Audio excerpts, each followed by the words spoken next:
जी बिस्मिल्लाहिर्रहमानिर्रहीम अस्सलाम वालेकुम दोस्तों, एक और नई वीडियो दे नाल कमगर जोड़ा जी 49 नंबर दोस्तों जोड़ा है। सारे दोस्त वेख के कमेंट करो, अपनी अपनी राय का इजहार करो, साडे चैनल को सबसक्राइब करो। कबूतर क्रीच लगे है, क्रीच पूरी करता पिया।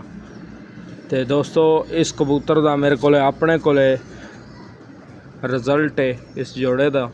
इस जोड़े का एक बच्चा निकलिया जिसनों डाया एक दिन बच्चा पहले दिन उड़ के ये कली कली का भी नहीं होया। तो दोस्तों वो बच्चा 11 बजे बैठा जी। दूसरे दिन नागा नहीं दिता तो बच्चे नूं डाया दोस्तों, मेरे अपने अखां दे सामने बच्चा आके रात वध गया। बच्चा राती नेरे दा लग्या नहीं आ, दूजी फिर तई बच्चा रात वध गया जी। ऐस कबूतर का जी ए जेड़े दोस्त दो जोड़े का शौक करवा रहे हैं, इस जोड़े का बच्चा जी। दोस्तों वेख्या इस कबूतर की भी बहुत छोटी दुम्ब, बहुत अच्छा कबूतर जी। दोस्तों ए कबूतर दे पंजे और दोस्तों ए 49 नंबर कड़ी पई है जी कबूतर दे।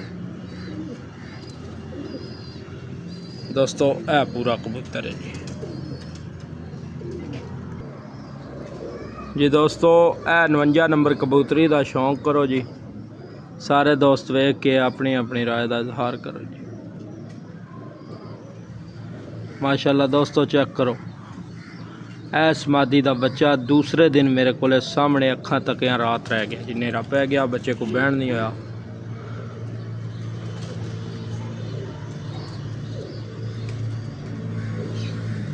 दोस्तों सारे वीर वेख के चैनल को सबसक्राइब करो, अपने अपने राय का इजहार करो। ए दोस्तों दूसरी आग कबूतरी दी।